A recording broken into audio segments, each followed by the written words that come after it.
सा संगत जी प्यार से बोलना, धान निरंकार जी। गुरुदेव हरदेव पार्ट 1। 21 सितंबर को हमीरपुर के टाउन हॉल के सामने वाले बाजार में खुले कार्यक्रम का आयोजन किया गया था। अतः निरंकारी परिवार के अलावा यहाँ से गुजरने वाले सैकड़ों लोगों ने सतगुरुदेव के दर्शन किए और प्रवचन सुनकर लाभ प्राप्त किया।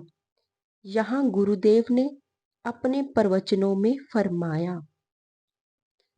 किसी को गिराना आसान है, लेकिन गिरे हुए को उठाना मुश्किल है।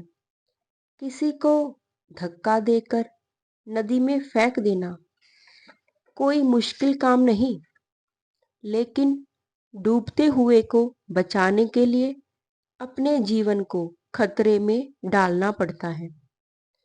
संत महापुरुष वही होता है जो ऐसे मुश्किल कामों को करता है। महापुरुषों का पूरा जीवन ही परोपकार की उत्तम भावनाओं से भरा होता है। यहाँ से चलकर सतगुरुदेव बिलासपुर पहुंचे, जहाँ टाउन हॉल के विशाल मैदान में सत्संग का आयोजन किया गया था। इसी विशाल मैदान में सत्संग का आयोजन किया गया था। इसी विशाल खुले मैदान में एक शादी बड़े ही सादे ढंग से निरंकारी मर्यादा के अनुसार संपन्न हुई। यहाँ सतगुरुदेव ने फरमाया, संत महात्मा भेदभाव की भावनाओं से ऊपर उठकर अपना जीवन व्यतीत करते हैं। कोई धर्म किसी से नफरत करना नहीं सिखाता। महापुरुषों द्वारा कही गई बातों को सिर्फ दोहराना ही नहीं, बल्कि उन्हें अमल में लाना, अर्थात उनके आदेश के अनुसार अपना जीवन बनाना ही उन महापुरुषों का वास्तविक सत्कार है। सामाजिक रीति रिवाजों ने हमारे समाज की कमर तोड़कर रख दी है। दहेज और वरी के नाम पर घरों का दिवाला निकाला जा रहा है। निरंकारी भक्तों ने इसी तथ्य को ध्यान में रखते हुए शादी ब्याह को सदा सादा रीति से निभाने का संकल्प लिया है। इसका दृश्य आपने अभी अपनी आंखों से देखा है। गुरुदेव के जलपान की व्यवस्था टाउन हॉल में ही की गई थी। वहां कुछ समाज सेवी पहुंच गए और जलपान के दौरान ही गुरुदेव से पूछने लगे कि क्या आप लड़की को दहेज देने के पक्ष में नहीं है। एक और महानुभाव बीच में ही बोल उठा, दहेज और वरी ने सचमुच ही गृहस्थियों को चिंतातुर कर रखा है। जिस घर में 2 कन्याएं पैदा हो जाएं, समझ लो उसका सारा जीवन उन कन्याओं के हाथ पीले करने के लिए 4 पैसे कमाने में ही निकल जाता है। पर मैं तो यह पूछना चाहता हूँ कि आपने शादी ब्याह की पुरानी रीति अर्थात अग्नि के गिर्द फेरे लेने वाले रीति को क्यों और किस कारण बदल दिया है? क्या वह रीति गलत है? गुरुदेव ने बड़े ही सरल स्वभाव में कहना शुरू किया, जहां तक लड़की को कुछ देने का प्रश्न है, मिशन अपने तौर पर इसका विरोधी नहीं है, परंतु दहेज और वरी मांगने और उसका प्रदर्शन करने के एकदम विरुद्ध है। इससे गरीब लोग और गरीब होते जा रहे हैं और समाज में अपनी लाज बचाने के लिए हमेशा के लिए कर्ज के नीचे दब जाते हैं। ऐसा कौन सा माँ बाप है जो अपने बच्चे या बच्चियों से कुछ छुपा कर रखता हो। रही बात शादी ब्याह के ढंग की, तो देश काल के अनुसार इसमें सदा से परिवर्तन होता रहा है। अग्नि के गिर्द फेरों का जहां तक मैं समझता हूँ इतना ही अभिप्राय था कि उसकी साक्षी में एक दूसरे का वर्ण किया जाए। मेरा ऐसा भी विचार है कि अग्नि ज्ञानी जनों का प्रतीक है और हमारे महापुरुषों ने ज्ञानी जनों की साक्षी में ही इस शादी को संपन्न किया है। अतः ऐसा करने से रीति रिवाज को तोड़ने वाली कोई बात दिखाई नहीं देती। साक्षी की भावना तो वैसी की वैसी ही है। वे समाज सेवक कुछ और भी पूछने के लिए आकुल व्याकुल दिखाई दे रहे थे, परंतु समय को देखते हुए गुरुदेव ने उनसे यही फरमाया कि आप सत्संग में आते जाते रहे, इन महापुरुषों से अपना संपर्क बनाए रखें।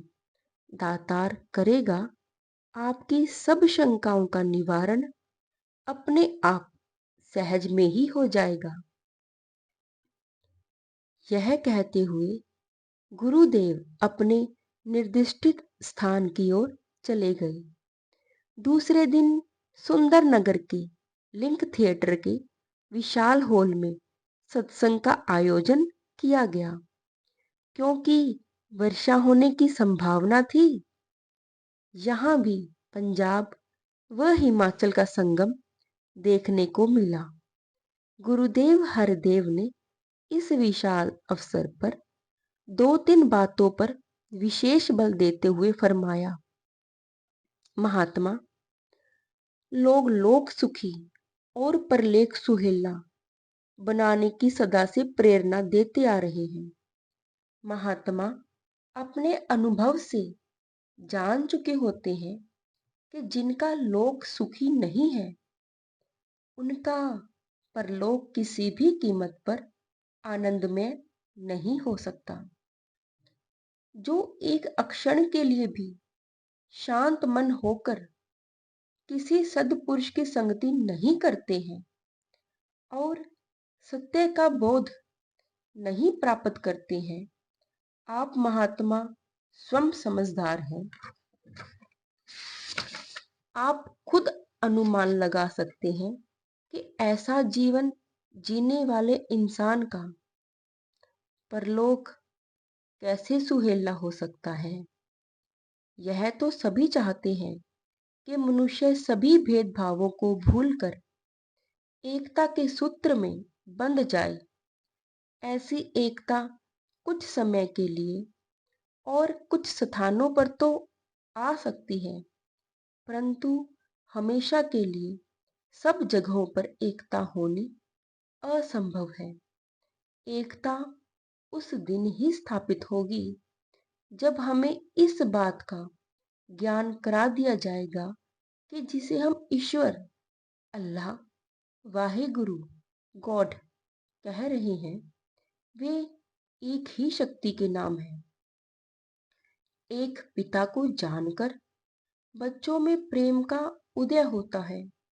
हो सकता है कभी कभी बच्चों में कुछ तनाव, टकराव या मनमुटाव हो जाए, परंतु एक पिता की संतान होने के कारण आज नहीं तो कल वे एक दूसरे को गले अवश्य लग जाते हैं, कि गले अवश्य लग जाते हैं। और इस तरह उनकी एकता स्थायी एकता का रूप धारण कर लेती है। कहने का अभिप्राय यह है कि स्थायी एकता के लिए एक प्रभु को जानना और एक प्रभु को मानना परम आवश्यक है। यहाँ से चलकर सतगुरुदेव कठियाल पहुंचे।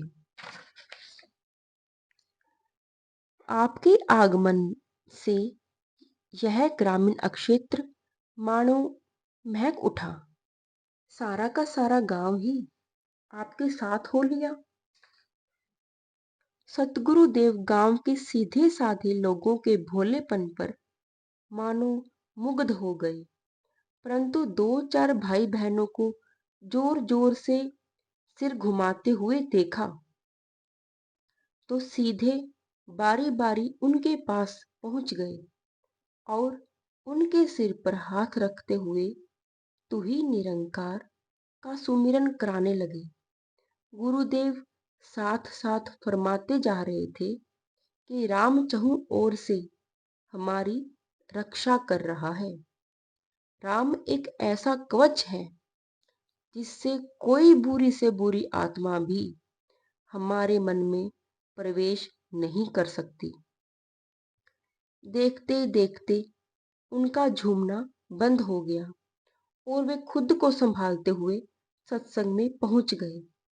गुरुदेव ने इस अवसर पर फरमाया, जिनके मन में प्रभु का निवास रहता है, प्रभु की याद रहती है, वहां भूत प्रेत आत्माएं नजदीक नहीं फटकती। ये दुष्ट आत्माएं उन्हीं पर धावा बोलती हैं जो इस परम शक्ति की होंद को भूल जाते हैं। देवी देवता उन्हीं को कहा जाता है जो हमारे दुखों का निवारण करते हैं और हमें तन मन धन के सुखों से भरपूर करते हैं। ये देवी देवता भी प्रभु से ही शक्तियां प्राप्त करते हैं। जो ब्रह्म ज्ञानी महापुरुष होते हैं वे मानते हैं कि दत्ता दाता एक है, सबको देवनहार। इसलिए वे एक की ही पूजा अर्चना के सिवाय किसी और शक्ति के सामने ना तो नतमस्तक होते हैं और ना पूजा अर्चना करते हैं और ना ही दुनियावी पदार्थों के लिए उनके सामने गिड़गिड़ाते हैं। एक दातार प्रभु की ओट रखने वालों पर दुनिया की कोई भी वासना हावी नहीं हो पाती। वे जीवन मुक्त होकर इस लोक में बड़े निश्चिंत भाव से अपने जीवन की यात्रा को तय करते हैं। माया का कोई सा भी रूप उन्हें भरमा नहीं सकता और ना ही मन को एक प्रभु परमात्मा की आस्था से विचलित कर सकता है। यहाँ से चलकर सतगुरुदेव पंडहों पहुंचे। वहां सत्संग का आयोजन भवन में ही किया गया था। आपने वहां निरंकारी भवन का उद्घाटन भी किया। सासंगत जी, धन निरंकार।